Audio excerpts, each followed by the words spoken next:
Hi there, and welcome to the Live Vibrant podcast, where we explore how to live with energy, purpose, and intention. I'm your host, Joshua Haag, a holistic lifestyle, performance, and success coach with a background in professional sports and 2 decades of coaching experience. Each week, I sit down with experts across a multitude of fields, including wellness, finance, and personal growth, to uncover practical strategies that will help you thrive in every area of life. Let's dive in and help you live your most vibrant life. I'm so excited to have on Joe Feldman. He's the founder of Feld Fit in Los Angeles, a chieftain when it comes to strength and especially core and more specifically hernia treatment, hernia prevention. Joe, welcome to the podcast. It's great to have you today. Thanks for having me, man. I appreciate you. So a little background for those listening. I met Joe at Perform Better, which is a kind of like a national summit that comes around, and it's a great meeting of the minds, a great networking experience, and you connect with people. That's the whole point, right? Yeah, you're learning, you're seeing great speakers, but you just get a chance to meet with other industry professionals and see what they're all about and what knowledge they might have that you don't. Joe really just took me by storm. I've been nursing a hernia, a small one myself, and we somehow got into talking about it. And this is what he does. So Joe, how did you get into, obviously strength and conditioning and what you do as a coach, but specifically hernias? Like, tell me about that path. Well, I've been a trainer since 2014 probably. I have to take a look exactly, but around that time, over a decade now. And so it's a confluence of many different things, right? That kind of all like wove together with like some of it was timing. I'd always had hernias. I had my first hernia when I was, I think, a baby, and I've had 5 in my life. So, I'd have to look back at the exact dates, but I've had 2 umbilical, 2 inguinal, and 1 ventral. And my last ventral was in 2017. So, yeah, by 2017, I'd been a trainer for about 4 years, and I'd amassed a lot of knowledge because I always wanted to be like very well trained.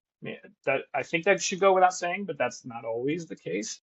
Makes perfect sense. And I'd recently done a pre-postnatal certification at the time. I have a different one now. And my wife and I were talking at the time about how there were a lot of similarities between post-pregnancy, post-labor recovery, and some of the things that I was experiencing post-surgery for hernias. And at the time, I did like a quick search on the internet, and I couldn't find anything. So this was back in 2017. We sort of created a little protocol for me to recover from surgery. And it was just for me. It was nobody else, using sort of like the same principles as pre-postnatal training or pre-postnatal, what's the word I'm looking for? Strength and conditioning oriented work. And in a layman's terms, just for people listening, what does that mean? What's that mindset? I think that, and it's just as interesting. Maybe we'll go on some tangents here, but and I'm trying to find the right words here. There's a lot of misinformation around properly recovering from labor. The labor process is it's an intense moment, and it creates a lot of abdominal trauma. And the idea of the work that I do now that came from this moment with my wife back in 2017 is that you should be progressing yourself slowly from your recent trauma into what athletic training, right? It's the same periodized programming that all strength and conditioning people do, especially coming out of rehab or, a knee injury, right? It's the same principle.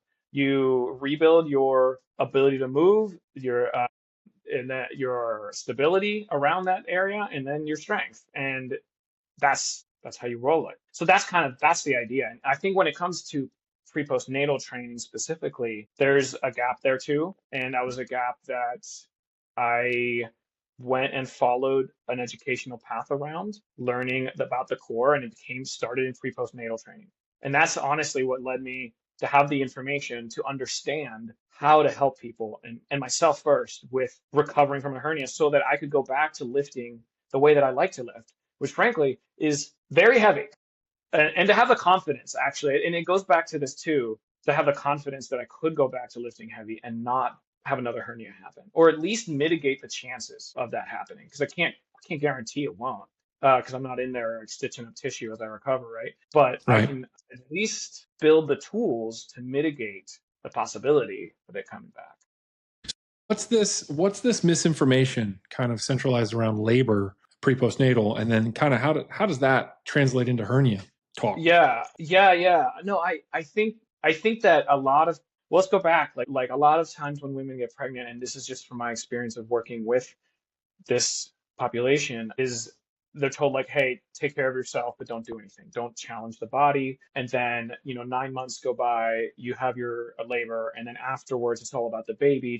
And that's okay. And then not having an issue with any of it. I think where the misinformation, or maybe a lack thereof of help, maybe misinformation is too strong a word, is the idea that we shouldn't be challenging our bodies while we're pregnant, and the idea that we shouldn't be helping people get back to uh, like a full breadth of potential activity after. And not that the baby's not important. Of course, the baby's important, and there's important considerations when someone's pregnant that you maybe don't have to consider for like you and me, because we're never going to be pregnant, right?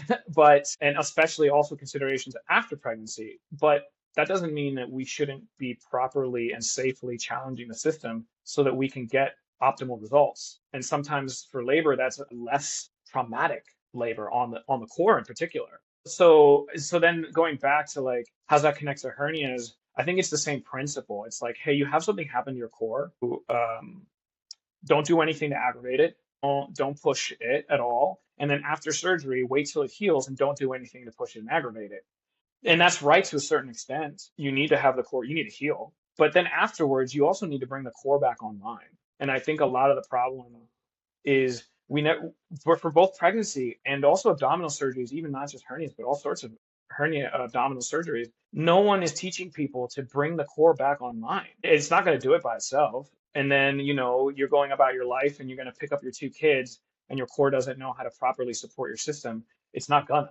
And then that's how you end up getting hernias. That's why hernias happen to a lot of women around pregnancy, because your core expands, and it's meant to expand because relaxin's in your system, a hormone, but then it's gone, and no one's like, hey, all that expansion now needs to be handled. And sometimes, and I think the other thing is, as I bounce around, is like sometimes people don't have any problems, and that's okay, right? Like it's not, this is not to say like, oh, everyone who gets pregnant is going to have a hernia, or everyone who lifts heavy is going to have a hernia. But these are all like, you just want to mitigate the chances. And part of what I'm doing is hopefully giving people some tools to mitigate the chances that this is going to become a problem. Because as somebody who's had 5 hernias, like especially as I've gotten older, every hernia puts me out like 6 months. That it takes me that long to get back to doing the things that I love to do and not be worried about them.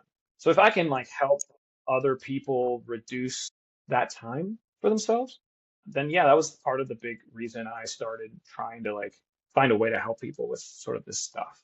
You hit so many nails very quickly. I want to say for the labor side of things, for pregnancy, pre-postnatal, I deal with a lot of that within our company.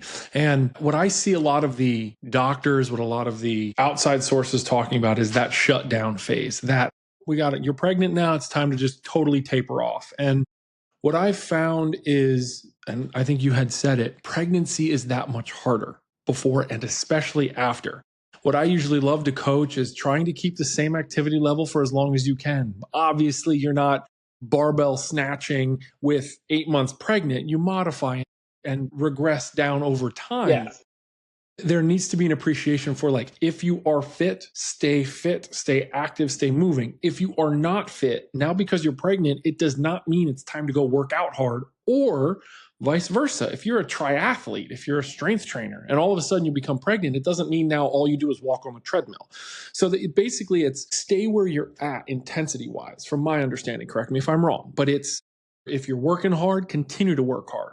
Obviously, those who are, I see a lot of women come in also where they're trying to get pregnant. So they're looking to transform their body a little bit to help with pregnancy, which is great. Right. And then in turn, that kind of mindset allows them to have a much faster, speedier recovery, safer, less trauma overall during pregnancy. They're able to just handle the stresses better. And I think that's what it comes down to. Yes. Yeah, 100%. And as a guy, I think I've always been like, I want to be very attuned to like what's going on in the system, right? Because I'm not going to have this experience, but I have an understanding of how the body should work and the anatomy, and like why we want to have like a pretty mobile and strong pelvic floor, and why that matters to labor, and why that matters after, right? the more capable your pelvic floor is, the easier recovery is going to be in the 6, 8, 10 weeks after you've had your baby. Like all of that stuff, I think is like super important. And I think it's just hard to sometimes break through some of the cultural things that are around pregnancy. I honestly, and as we're talking this out, it's not necessarily our place for that. But if somebody's going to come to me and ask me, hey, this is what I want, I'm going to step in and I'm going to say, look, here, I understand the culture considerations. We're going to try to work with them, but for optimal results in life, we're going to have to talk about some of those things and see where there's a window for, to shift some ideas around, right? Because there, and it goes back to all of the core stuff. Stress makes you stronger as long as it's controlled and safe. And if you've got people who know what they're doing, as a pregnant person or someone coming out of surgery, if you're in good hands, they're going to take care of you. Why do you feel it's not your place to talk about some of this stuff? I was curious that you said that. No, I think that when it comes to pregnancy, sometimes there are like religious considerations. I think they're like deep-seated cultural considerations, and I am not always, unless I know someone really well, going to step on those hot button issues. I'm going to always start from, hey, here's what's gonna help you from a physical standpoint. We want to have good control of your core. We're going to try to build good control of your core, even though you're 7 months pregnant, as best we can. And we're going to keep working hard, whatever that means for you at 7, 6 months, 8 months pregnant. That might shift, right? You pick up round ligament pain. We're not going to do single leg work, right? I'm not going to put you through something that's going to aggravate an area that's aggravated, right? We're going to keep you safe. But I think when it comes to the cultural stuff that I think can be sometimes controversial depending on what's going on and who you're talking to, that's the stuff that I tend to say, okay, I'm going to take a back seat on that. I'm going to build your trust that even though like I'm never going to be pregnant, I do know enough to help you. And that also leads to the core stuff too. And then if the other stuff comes up, it comes up, right? And then we're going to have those conversations when we have them. But that's never my first step. My first step is always to come back from the science, from the anatomy of it, from what I know, both from practical and educational experience, what's helped the people that I've been working with for a long time. Now, what do you see when we kind of switch gears into the hernia space? Yeah. Obviously, there are 5 different types, right? And for those of you not listening, we were debating on the statistics. We had looked it up. 20 million hernias happen within the United States annually, and of that, 75% are inguinal. What do you see when you're male or female right now? And we're not looking at special populations like pregnant or elderly or things like that. What do you see structurally as the precursors for a lot of these people having hernias, men or women, lifting heavy, lifting light? When you see them coming through your eyes, can you make any generalizations for someone who's like, I wonder if I'm at risk? Maybe I should think about this. How do you feel about that? What Honestly, the biggest thing that I see is an inactive core, like a core that's not connected to the apparatus at all for the most part. And that's not obviously saying like, oh, everyone who's not breathing appropriately or has an inactive core is suddenly going to have a hernia. But it does tend to be the through line. I think there's a through line there where you've gone through a trauma, or in the case of, say, something like a pregnancy or something like a surgery prior, or, you are put on some weight, right? And you've got a lot of forward weight on your core. All of those things can contribute to having an inactive core. And as a whole, an inactive core is one of the things that I notice. It's like when one of the first things I do with someone I'm working with is see how you're breathing. And do you have full control of all of the possible ways you could breathe? And the thing I see the most of is just a locked up diaphragm. If the diaphragm's not moving when we're breathing, or the core is not connected, the anatomy is not supporting the system as a whole, right? A lot of chest breathing, from here as a primary mover, it's not all connected neurologically. So now when you talk about breathing, right, and you had said breathing from all the different ways that we can, and that is a big note. You're saying chest breathing, and again, some people listen to this on Spotify, so you're talking about breathing in and out, directly forward and back, kind of nipple level breathing that way, right? High rise. What about ancillary, meaning up and down with the shoulders, rise and fall? Yeah, I mean, a lot of the time it's all locked up. I mean, a lot of the time when I'm seeing, the only thing I'm really seeing, say you lay someone on their back and you ask them to breathe, no notes, just breathe. It's all here. It's all like coming out of the front of their chest. It's like when I'm working with people, it's a lot about like, how you breathe when you're scared, right? Right? Something's involuntary, right? You probably saw it right here, like my chest, my shoulders rounded forward. It's like, but that's what's happening at rest. The breathing from here, there's nothing happening down here. And honestly, that's how I used to breathe When you're saying down from a here, chest. you want them more like a belly breath, like big belly, make it a beer gut. You want them breathing out more laterally. How do you want them to look? I want all of it. Okay. I want 360 breathing is the term that I use. You want to breathe outward. If you just breathe extra, if we were to just push all of our air out through our belly button, of course we could, right? It's going to go up pretty far. But that's another piece of the puzzle. If you can do that, but your ribs are not connected, you're not breathing through your middle, like the small of your back, like none of the muscles, the internal external obliques, nothing's working. But if the system is not all connected, if you're only breathing one way, that's, I think, all an indicator of a possible increase of like risk, you Okay. know? And so, Yeah. how would you walk somebody through? If you could coach me across the phone, right, across the headset, how would you get somebody to start to think about their breathing? How would you coach them? For someone listening to this, give them something tactical. Yeah. Yeah. I love that. Obviously, well, between you and I, we can get into the full anatomy of it. But if it's somebody I'm just working with, I'm going to ask them to lay on their back. I'm going to have their feet flat on the ground. The first thing I'm going to ask is put a hand on your chest, put a hand on your belly, and breathe. And then what do you notice when you're breathing? Take 3 to 5 breaths. What do you notice, right? What's moving? What's not moving? Most of the time, if I'm working with someone who's had a hernia or any abdominal trauma at all, the chest is moving a lot more than your belly is. And then I just try to recue that. Okay, starting position. Can we just breathe through the lower abdominals, right? Does your transverse muscle move? Can we even get it to move, right? And if we can, if that's moving, if your hand on your belly button is now moving as well, then we're moving in that direction, right? We want to have that control here. And the next step would be, all right, let's take that hand that's on your belly and move it to your small of your ribs. Flatten that palm against it. Put your thumb behind in your lower back, and can you breathe through here? And it's at this point that if you're going through this and if you're doing this right now, you might feel the front of your core push out a lot. That's usually what happens. And your hand at your side isn't moving a lot.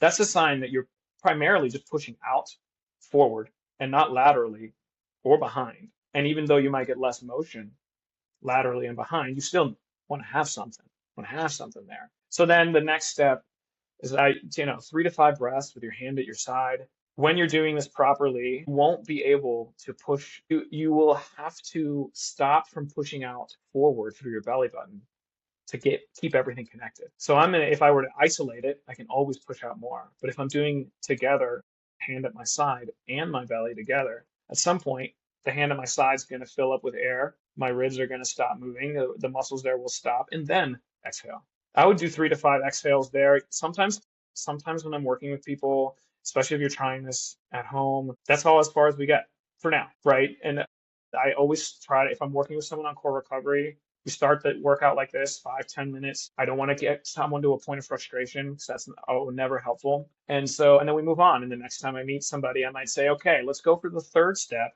which is keep that hand on your chest. Can you get oxygen into your thumb? The thumb that's behind your back, on the small of your back there. And once we've done that, then I take the chest hand away and I try to put both hands around the ribs. And we go through that same step. Can you put your hands around both hands? When you inhale, exhale, do your ribs and your sides of your core move? And then can you get a little smidge into your thumb? Can you get a little smidge in there as your third step? And we just build it. We stack it. I always am big on, especially when it's new, when it's technical, I want little wins to stack up. And over time, we take that movement, that breath protocol, and add it to motion. So then the later on, as I'm working, it depends on the person. But once we've locked in that stationary position, I'm going to say, okay, can we do the same thing standing? Can you do it laying on your back? Can you do it on all fours with just one hand around your side? And once you lock that down, then we start doing, okay, can you do it without holding, without that tactile feel of your hands? Can you do it while squatting? Can you do it while bridging? Can you do it while doing a bird dog? Right? And we're just talking about the ability to control the breath apparatus, all of the Right. muscles, right? The TBA, the internal external obliques, everything that's supposed to help you. And there is the flight or fight response tied into this. It's like it's once you've locked it in, once you've got the tools, it is a form of relaxation to kind of work on this breath. 100%. It becomes almost meditative. Yeah, I found way back in 2017, I found I could not do any of this. I didn't have it. And I'd been a trainer for 4 years at that time. I prided myself in being like, as good as I could be at the moment, right? And wanting to be like well versed, but I did not have full control over my core. And I've been lifting I was an athlete in high school, and I've been lifting for years and years and years, years and years. And I was never properly supported. I think I also have a genetic predisposition. We haven't talked about this yet, but I had a predisposition in my connective tissue. 2017, I think I had a 4-finger separation in my linea alba, which is that center connective core. I think that's important. Like, as we kind of shift this, like we just talked about the breathing. I think that's a phenomenal drill for anyone, period. Hernias, no hernias, pre-pregnancy, post, youth, old. It's phenomenal drill. That being said, okay, let's move more towards now the actual injury. And you hit the nail on the head. There are predispositions in terms of your genome, right? In terms of who you are for hernia tears. Do you have any knowledge or science behind that? Like, what does that mean to me? Yeah. If you look back at my dad has had multiple hernias. My brothers have had multiple hernias. There's a genetic predisposition in there for us.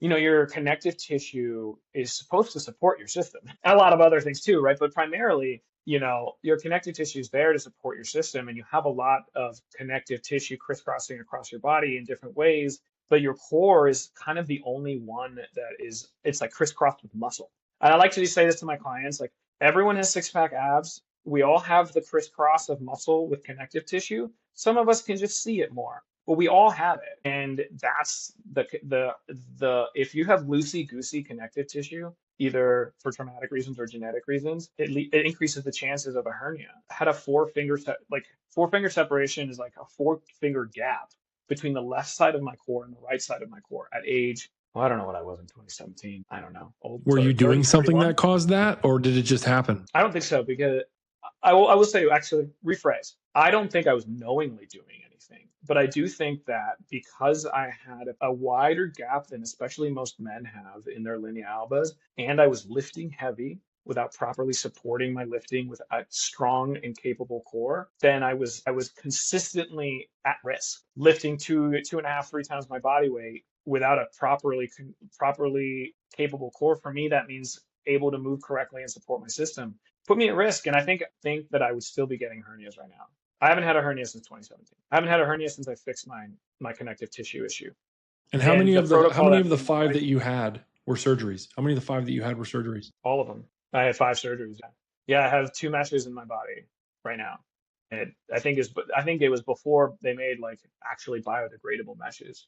So I have one in my umbilical area because I had a second one and they put one on there, and then I had 2 inguinal, and the second one I had to have meshed. And my last one, knock on all of the things, in 2017 was not meshed. It was ventral, like a little bit, maybe an inch higher than my belly button. But I have like a 1-finger gap in my linea alba now, and that hasn't changed since I specifically put myself through the protocol, the sort of core breath work that we just talked about. And I have also changed the way I lifted. And this might be controversial. I don't think the first part of what I'm going to say is controversial. Bring it. I want controversial. Throw it all at me. We can handle it here. I don't believe in the Valsalva maneuver as like a general rule. Shit. So what's the Valsalva maneuver? It's holding your breath through the effort. Thank you. Yes, I agree.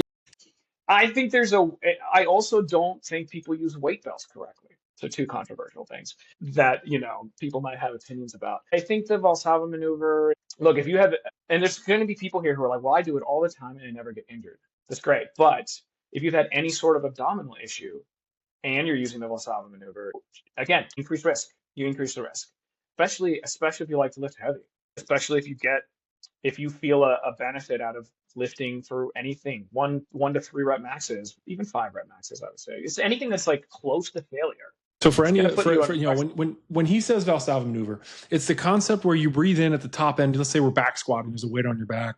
You breathe into the top end range. You hold that breath. Some may even breathe in as you're going down. You're holding at the bottom, and then you're holding your breath the whole way up.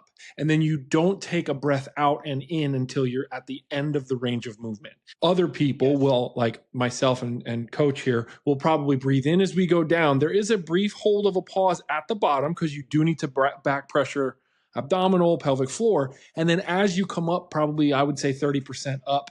Every coach coaches it differently. You begin a strong exhale or a push. I don't know how you coach it, but that's how I would coach it out, where there's a and you're back pressuring that abdominal wall. Yeah, that, and I also, when I'm not lifting maximally, I will inhale.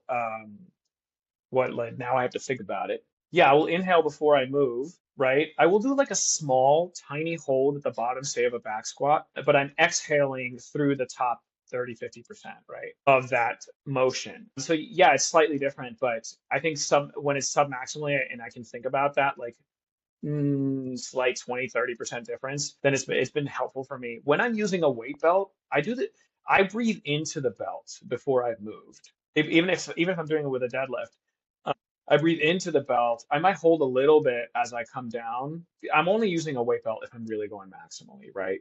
I'm pushing out into the weight belt. I have it. I'm not holding my breath. I start the exhale probably maybe some would say a little early, like towards the bottom of my way down, and then as I come up, it's full exhale all the way out. But I like the weight belt has been very useful for me as I went back to lifting heavy and to try to do it safely, because there's a mental aspect to like having had a surgery and being not able to do the things you want to do. And it was useful for me to make sure, oh, am I breathing right when things are really hard? And the tactile feedback of having a belt around me to maintain sort of that 360 breath to support producing power through emotion has been very useful for me. I think most people use a weight belt to help you be better at Valsalva maneuver. Okay, and I was waiting for you to dive up. I hate weight belts with such a passion. I was a performance athlete, max back squat, 635, over 500 deadlift. I've been there. People put on weight belts to feel like an ankle brace. They're looking for something. They're going to cinch the crap out of it. They're going to hold it nice and tight, and it sucks in their waist. Great. Right. The problem is they then just go through their normal processes. For those listening, the weight belt is for the top 5%. So if you're lifting above 95% of your maximal effort, this is 1 to maybe 3 rep range. In my opinion, you should not be using a weight belt beyond that. And no, I agree. What you're doing, and there's a reason why all the world's strongest men have big bellies. And this is really, I don't know if you actually knew this, but there's difference between the subcutaneous and the visceral fat. Right. And so the world's strongest men have massively strong cores, but they have these big bellies basically a fat sheath on the outside of their abdominal wall. And the reason they have that is to basically blow out their belly, and it acts as a secondary brace. So it's something for the core to push against to create back pressure. The weight belt is designed as the exact same thing. And so many people, and I'm going on a soapbox here because I want this to be blasted to so many people. I hate them because you'll see people walk around in the gym and it's such a joke. And it's like, really? And you're lifting 50 pounds, just boop, doop, doop, doop, doop, doop. All they're looking for is that sense of stability. And I do that with air quotes, but it's meant to be this thing to push your core against. It's a cement barrier. Right. So a real lifter, world's strongest man, he understands it's actually, they don't tighten them down super heavy. It's a looser piece on them. But as they inflate and they blow their abdominal wall out, bang, it creates that support structure for it. Like Coach says, that 360 breath, which is brilliantly. Yeah, I'm on that soapbox, man. I'm between that and like crunches. The crunches are another soapbox. You can just start me on. Or what about hanging leg raises? Oh my God, dude, murder me right now. I get why though. Look, I get why people. It's an easy access thing, right? You're like, you see it, it's hanging. You go in there, you do a bunch, and it feels like you work something. But as somebody who works with people on core all the time, dude, you got me started. Is like a crunch, hanging leg raise. You're taking a small space and you're making it smaller, right? Which is you're mashing your core, you're mashing your organs in already in a small space into a smaller space, and then where does the force go? Out. Out. From my understanding as well, the core's main mechanism is to stop the counteraction over. So the rectus abdominis, which is your six-pack abs for those listening, the main job is to keep you erect and to stop falling backwards because your back muscles are so strong. Each oblique is meant to offset the other oblique. That's it. They're not meant to do these crazy crunching mechanisms and twists and turns. So you'll see people hop up and they're doing their leg lifts and their leg raises, having no idea it's for your hip flexor, which is the thing that picks your leg up. It has nothing to do with your six-pack. Which is why your hip flexor burn. And we are very much on the same page. There's so in terms of what I do, I specialize in spines, right? So I deal with the PT of like spine stability and structure, not only core, but we're going to grow that a little bit. But our philosophies on core are very similar. It's identical. How you coach it is just what makes you incredible. But if I could change something in the world, it's what people view on core training. Yeah. Look, crunches were made by a bunch of juiced up like 80s fitness stars. It's like they didn't need the crunches. Nobody who has like a beautiful six pack got it because they did crunches. It's either genetic or you're predisposed to looking a certain way. Or nutrition. I have a couple guys I know I'm going to send this to. A couple guys specifically, but women as well, but a couple guys. Yeah. They're living lives with some semblance of pain from a hernia. Haven't gotten surgery. It might have dissipated. How do you approach that? There's some level of gray area to hernias. It's not like I tore my bicep or I have a tendon problem or a slip disc and all of a sudden everything shuts down. Severe hernias, yes. A lot of it is this gray area where there's some pain, not pain. I can kind of move again, but I can't. But how do you address that, step into it? How do you walk someone through to give them confidence again? Explain to me your thought process. No, and this is something I think about a lot, actually. We haven't talked about this yet, but I run one, if not the largest Facebook group on hernias, abdominal hernia support, basically. What's it called? It's called, can I remember the name that I made myself?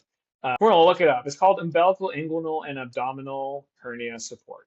Really Freeze there. Hold on. I want to ask that question again because I don't want you to stutter there. Yeah, I want people to join your group. So what's that group called again? The support group's called Umbilical, Inguinal, and Abdominal Hernia Support. It grows by hundreds and hundreds every week.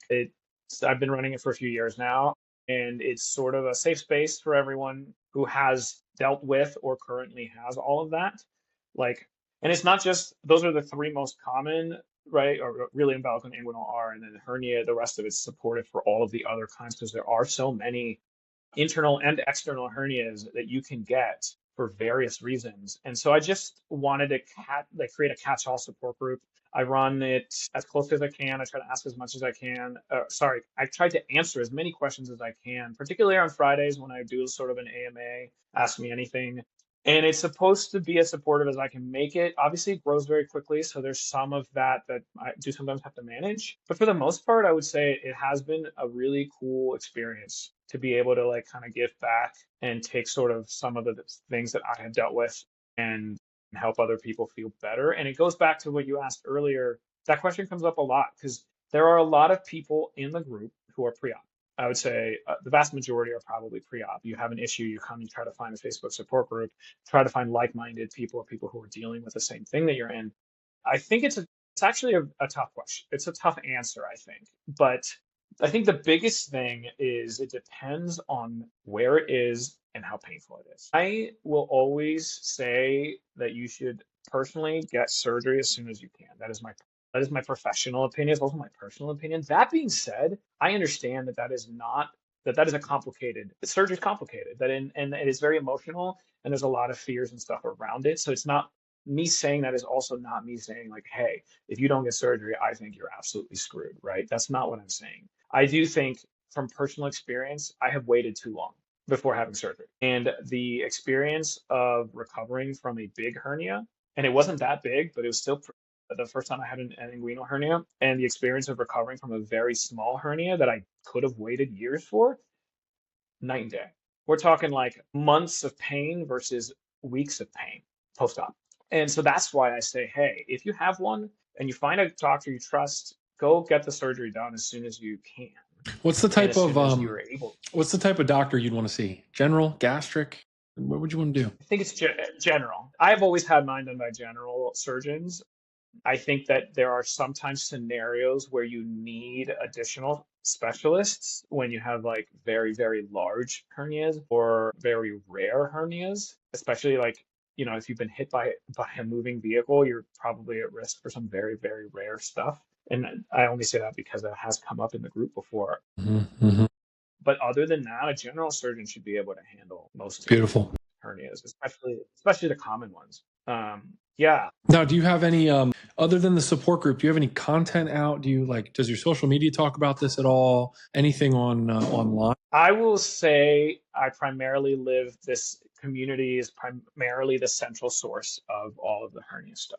I think that, and I think that social media can be a challenge in general for me in particular. And I have found that using Facebook as the prime source for anything related to hernias has been more successful, more useful, have more utility for me as a coach than, say, going to Instagram or TikTok or anything like that. Understood. Obviously, from a business perspective, I do think that that's something I probably need to put some effort into or that I should be working on as well. Obviously, that's a gap, I think, but I have found that I have just been able to be better as a coach and more focused as a coach, keeping it to Facebook. No, as we wind down, right? Your journey's been awesome coaching the hernias in terms of the things you specialize in and whatnot. What's next? What's next for you, the business? Just give us a little bit of a little overview on you. Yeah, it's interesting you bring this up because it's something I've been doing.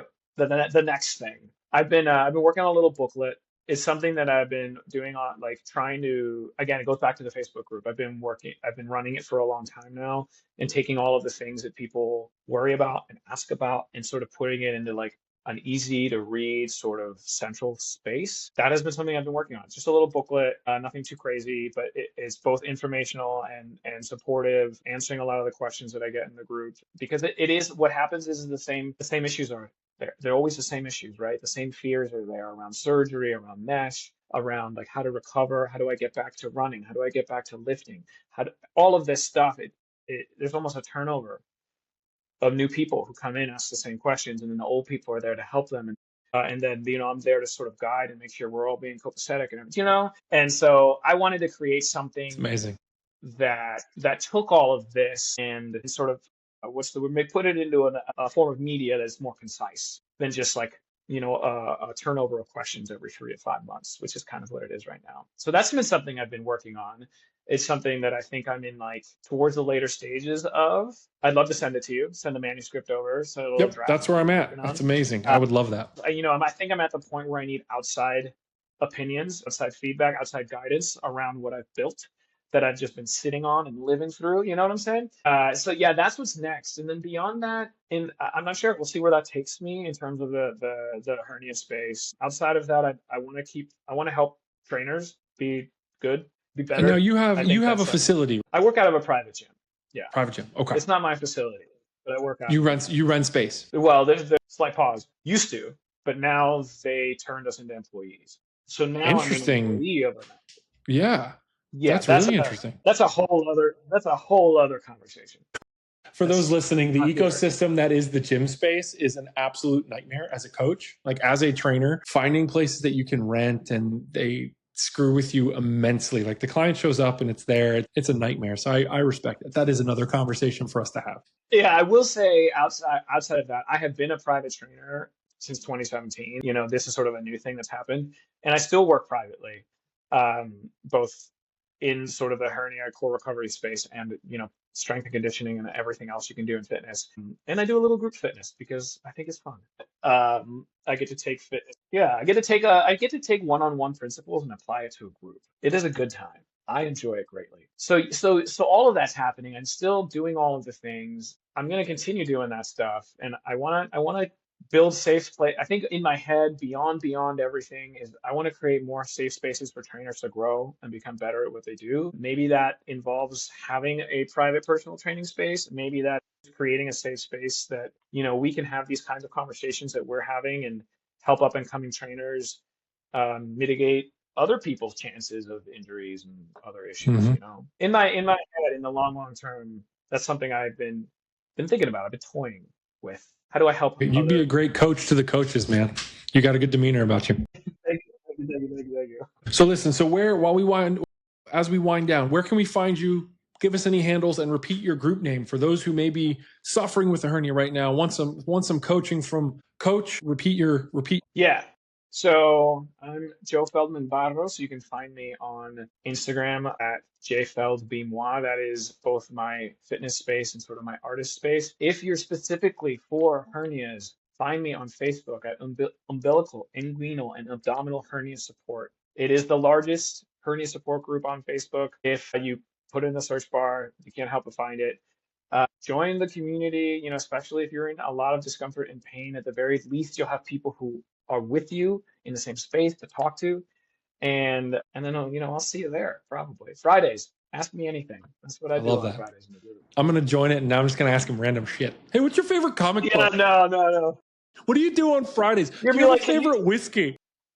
Yes. Can you list out every hernia ever? Oh, God. Well, listen, Joe, it has been an absolute pleasure. I cannot thank you enough for coming on. This has been super helpful. Yeah. For those suffering, make sure you reach out to Joe. It's a powerful community to be a part of, and I can't wait to join. Thank you, man. Thank you all. Ciao, ciao. Have a great one, Joe.